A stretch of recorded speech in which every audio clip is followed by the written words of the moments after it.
Hello, Graham Hill here from Stirling Theological College in Melbourne, Australia. We're living in times of great uncertainty, fear and anxiety, and we need to find new ways to worship together, to serve and love our neighbours, and to be Jesus' church. In this series I want to explore 10 ways we can love and heal a broken and suffering world. And the key book that I want to draw upon is a book that I wrote with Grace Chi-Sung Kim called Healing Our Broken Humanity. And in that we discuss the power of practices, and in the series I'll explore those practices. I grew up in a community that was full of craftspeople and tradespeople. They had skills in functional, decorative and specialised crafts. These included carpenters, tailors, stonemasons, builders, bricklayers, technicians, plumbers, floorers, welders, truck drivers, auto mechanics, architects and cabinet makers and more. And they plied their craft with skill, and they apprenticed others into their expertise. And they saw that their craft or trade was a part of a broader community of artisans.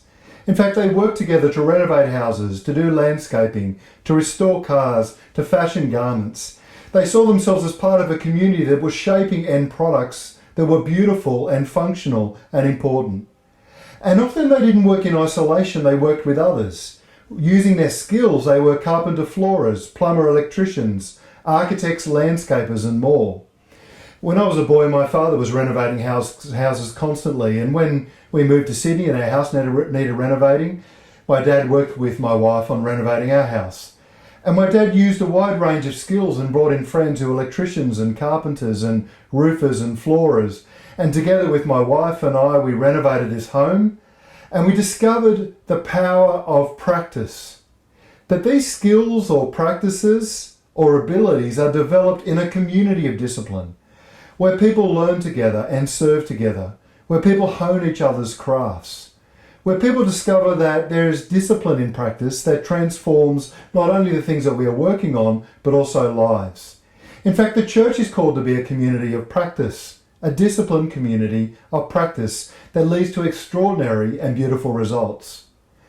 My co-author Grace has a teenage daughter Elizabeth who's been an example of discipline and practice. She's been doing ballet since she was 3 years of age, and since she turned 8, she became more serious about her ballet. She goes to ballet 4 to 7 days a week, and then she performs dance in dances like the Nutcracker, the Spring Dance Performance and more. She practices 3 to 5 hours a day to warm up, to stretch, to rehearse, to learn new routines. Dancing well takes great skill and practice. She takes her classes seriously and rehearses very seriously. In class, the dancers are told that this is all about discipline and skill and practice and a commitment to learning a craft. The teacher will point out what they're doing right or what they're doing wrong. It'll be a hands-on approach to lift their legs or arms in a correct manner. After hundreds of repetitions and practices of the same movement, the students learn to develop the moves that are required. Furthermore, after her dance classes and rehearsals, she will come home and do her homework and study for tests.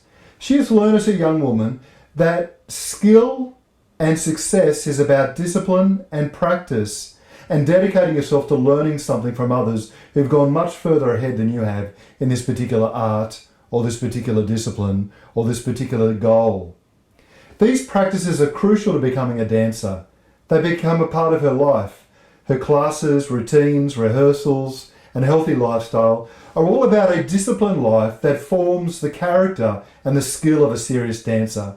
For the rest of us, the analogy is we're called to be like Jesus through life-giving and transforming practices.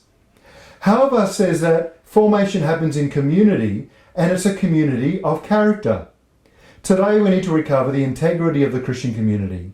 Here's a community breaking out of the suffocating tyranny of individualism, where each has become our own tyrant. Instead, Halvar says that we are an alternative people.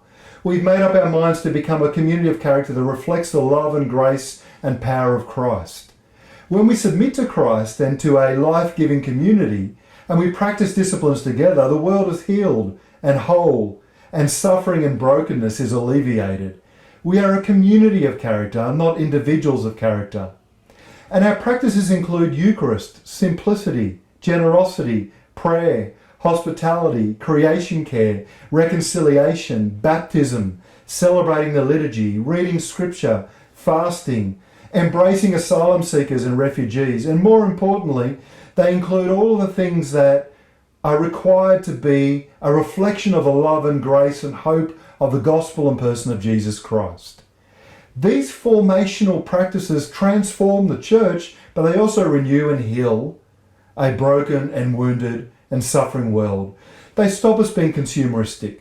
They stop us being individualistic. They cause us to be accountable, stable, holy, prayerful, spiritual people who reflect the love of Christ. Habermas draws on the metaphor of bricklaying, and he says that bricklayers learn the craft, the myriad skills, but also the language that forms and is informed by those skills. Because Habermas himself comes out of a bricklaying background. He says that as a theologian, he's had to learn the discipline, the training, the language, the patience, the character to be a good theologian. But moreover, we're called to be this kind of people as disciples who practice a set of practices that lead us to hope and renewal and reflecting the love and grace of Christ. In this series, I'm going to explore 10 practices that heal a broken world, that lead to the alleviation of suffering, and that let us be the people of Jesus Christ together. I'm looking forward to exploring these with you over the coming weeks.